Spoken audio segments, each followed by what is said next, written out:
Hello everyone. Welcome back to our channel. Today we share another chapter in the lives of Ly and Huyen, a story that reminds us how acts of kindness can echo through time, touching hearts in unexpected ways. What happens when kindness brings an unexpected guest into your home? What happens when helping a stranger awakens memories of your own darkest days? In the peaceful mountains where Ly and Huyen have built their life together, a chance encounter will take Huyen back to the most painful moments of her past, reminding her of the miracle that saved her and Maya. Stay with us to witness how one act of compassion creates ripples that touch the deepest parts of the human heart. The morning started like any other in the highland village. Ly woke early, as he always did, ready to tend to his garden and fields.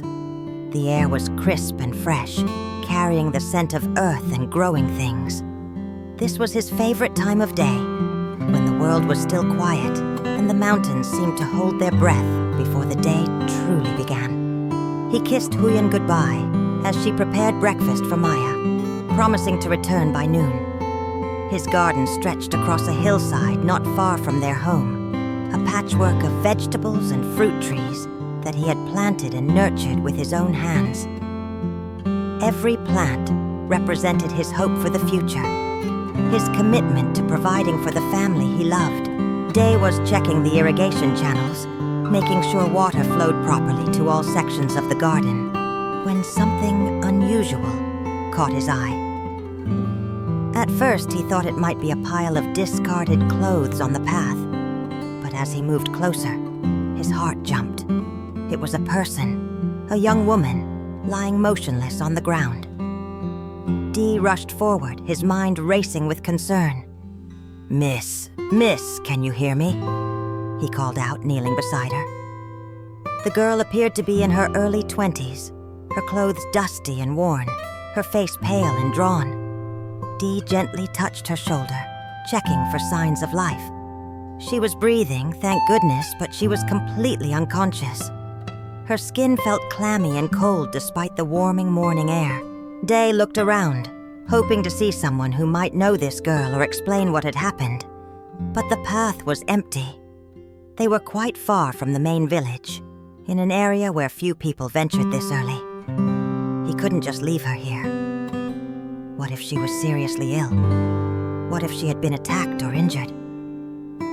His protective instincts, the same ones that had driven him to help Huyen and Maya years ago, kicked in immediately. "I need to get you somewhere safe," he murmured, even though the unconscious girl couldn't hear him. Ly was a strong man, built sturdy from years of farm work, but he still struggled as he carefully lifted the girl into his arms. She was lighter than he expected, worryingly so, as if she hadn't eaten properly in days. The walk back to his house felt much longer than usual. Ly moved carefully, trying not to jostle the unconscious girl too much. His mind churned with questions. Who was she? Where had she come from? What had caused her to collapse here, so far from the village center? As he passed near a neighbor's house, an elderly woman came out and gasped at the sight. "Ly, what happened?" she called out. "I found her collapsed on the path near my garden," Ly explained, breathing heavily from the exertion. "She's unconscious. I'm taking her to my house. Can you bring some water and maybe some herbs for revival?" The neighbor nodded quickly, understanding the urgency. This was how their community worked. When someone needed help, everyone responded. Ly finally reached his small house, using his foot to push open the door since his arms were full. He carried the girl to the simple couch in their main room, laying her down as gently as possible. He grabbed a pillow from nearby and placed it under her head, then rushed to get a damp cloth to place on her forehead. The neighbor arrived moments later with a bowl of cool water and some traditional herbs. "Should we call the village health worker?"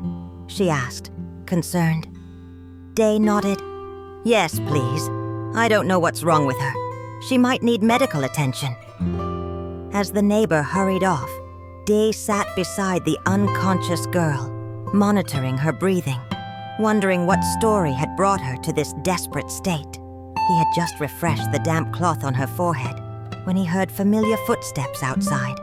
Huyen was returning from the morning market, her basket full of fresh vegetables for their meals. Dae's heart sank a little. He hadn't had time to prepare Huyen for this situation to explain what had happened. The door opened and Huyen stepped inside, her cheerful greeting dying on her lips. She froze, her eyes widening as she took in the scene. Her husband sitting beside a young woman lying on their couch, a stranger in their home. Dae? Huyen's voice was barely a whisper, confusion and shock clear in her tone. What? Who is this? Dae stood quickly, moving toward Huyen with his hands raised in a calming gesture. Huyen, let me explain. I found her collapsed near the garden this morning. She was unconscious, lying on the path. I couldn't just leave her there. Huyen set down her basket slowly, her eyes never leaving the girl on the couch. She took a few steps closer, and as she did, something shifted in her expression. The initial shock began to fade, replaced by something deeper, more complex. She stared at the girl's pale face, at her worn clothes, at the way she lay there so vulnerable and helpless. And suddenly, without warning, Huyen's vision blurred with tears. Dae noticed immediately, moving to her side with concern. Huyen, what's wrong? But Huyen couldn't speak. She was no longer seeing just this unconscious girl. She was seeing herself 3 years ago, in almost exactly the same situation. The memories came flooding back with overwhelming force. Memories she had tried so hard to bury, to move past.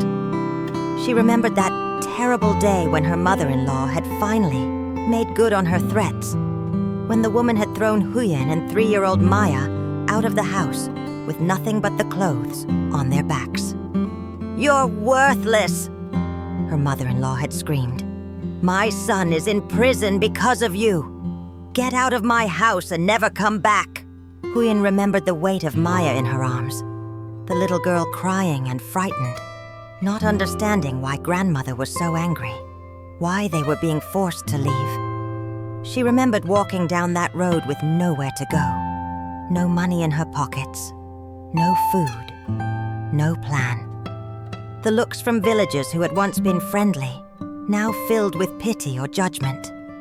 She remembered the first night, huddled with Maya in an abandoned shed, both of them shivering from cold and fear.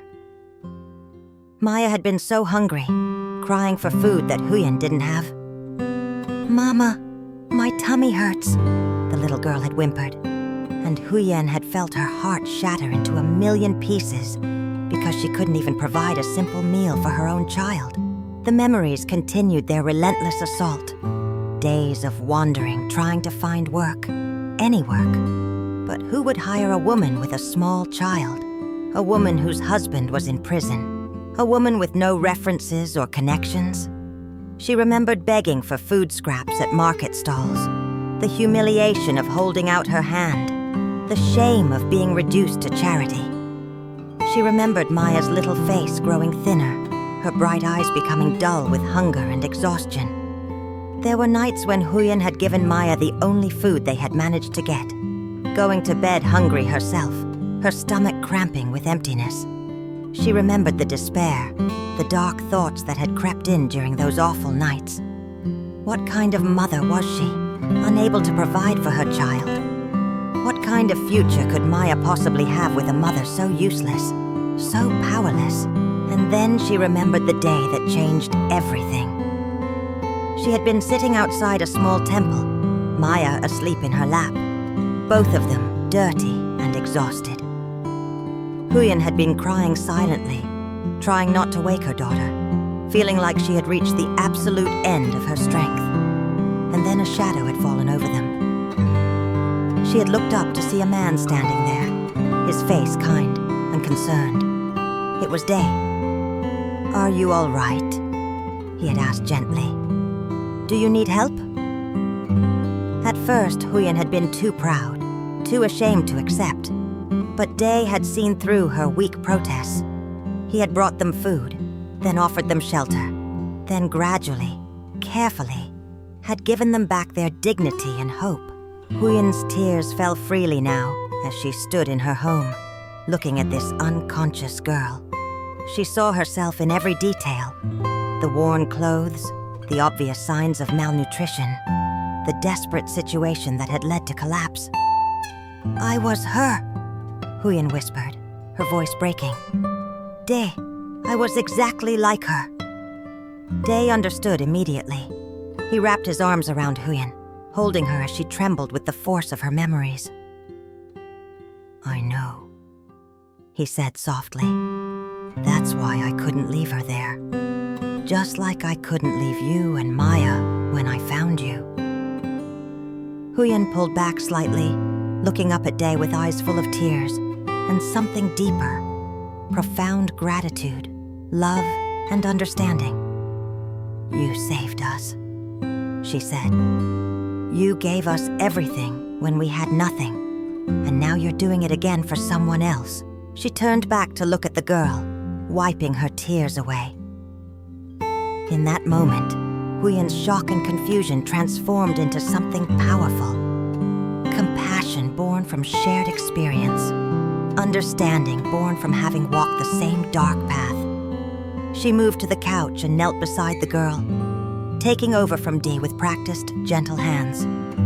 She adjusted the pillow, refreshed the damp cloth, checked the girl's breathing and pulse just as she remembered the village health worker doing for her when she had been sick during those first weeks with Day.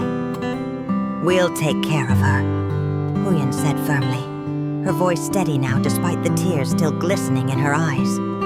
"Just like you took care of us."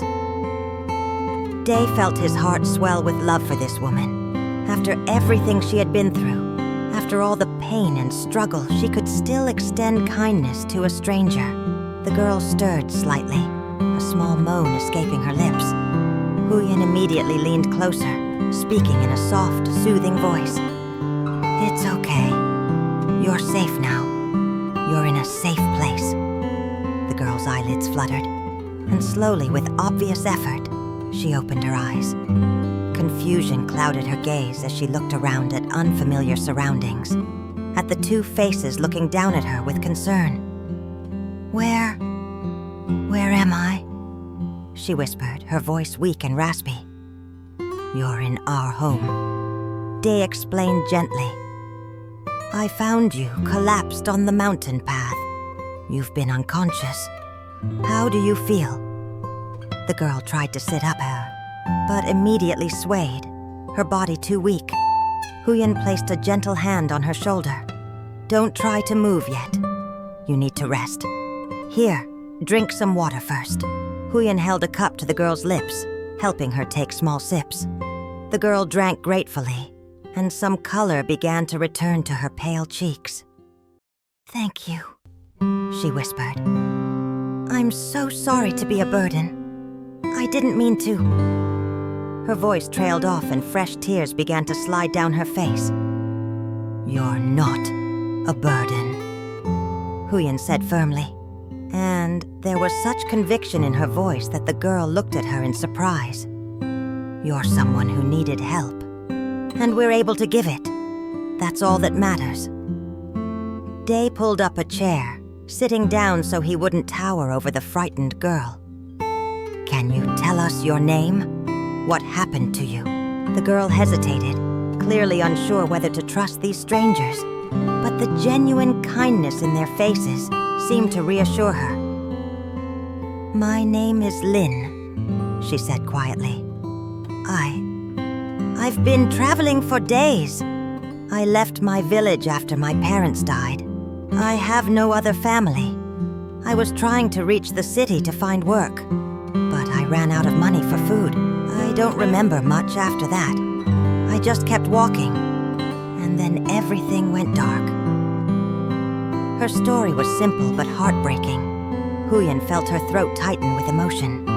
It was like hearing an echo of her own story, different details, but the same core of desperation and loss. "You don't have to go anywhere right now," Huyen said, making a decision in that moment. You need to recover your strength first. You can stay here with us until you're better. Lin's eyes widened in disbelief. I couldn't possibly impose on you. You don't even know me. We know enough, Day said with a kind smile. We know you're a young woman alone in the world who needs help. That's all we need to know. Huyen stood up, her movements purposeful now. I'm going to prepare some rice porridge for you. It's light and will be easy on your stomach. Day, can you help her get more comfortable? As Huyen moved to the kitchen, she felt Maya tugging at her sleeve. The little girl had been watching everything with wide, curious eyes. Mama, who is that lady? Why is she sleeping here? Maya asked in her innocent voice. Huyen knelt down to Maya's level, brushing hair from her daughter's face. Her name is Lin, and she's sick and needs our help, just like we needed help once upon a time. Do you remember when I told you about how Uncle Day found us when we had nowhere to go? Maya nodded, her expression serious. He gave us food and a place to sleep. That's right, Huyen said, her voice gentle. Now we're going to do the same thing for Lin. We're going to be kind to her, just like Uncle Day was kind to us. Can you help me be a good host? Maya's face brightened. Yes, Mama. I can share my toys with her when she feels better. Huyen hugged her daughter, grateful for her sweet nature. In the kitchen, as Huyen prepared the simple rice porridge, adding a bit of ginger and some salt for flavor, her hands moved automatically while her mind continued to process everything. She thought about the strange way life moved in circles, how the kindness shown to her was now flowing through her to someone else. She had been so helpless once, so desperate, and now she was in a position to help. It felt like the universe was giving her a chance to pay forward the incredible gift Dee had given her and Maya. The tears came again, but these were different tears. Not just of remembered pain, but of gratitude so deep it felt almost sacred. Dee had saved her life, truly saved it, and in doing so, had taught her what real kindness looked like. When the porridge was ready, Huyen carried it carefully to where Lin was sitting up now, supported by pillows that Day had arranged. The girl looked better already, just from being in a safe place, just from knowing someone cared. Huyen sat beside her and began to feed her small spoonfuls, the same way she fed Maya when her daughter was sick. Slowly, she cautioned. Your stomach needs to adjust. Lin ate gratefully, tears streaming down her face. Why are you being so kind to me? She asked between bites. You don't know anything about me. I could be anyone. Huyen smiled, a sad but beautiful smile. I know exactly who you are. You're a young woman who has lost everything and is trying to survive. I know because I was you. Not so long ago. She told Lin her story then, in simple words, while Day listened quietly from nearby. She told about her husband going to prison, about her mother-in-law's cruelty, about wandering homeless with a small child, about the desperation and fear and shame.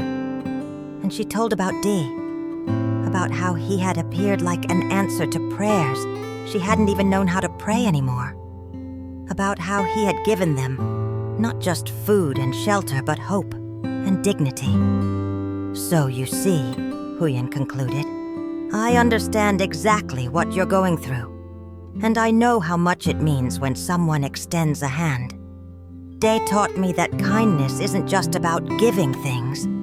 It's about seeing the humanity in someone else, even when they're at their lowest point.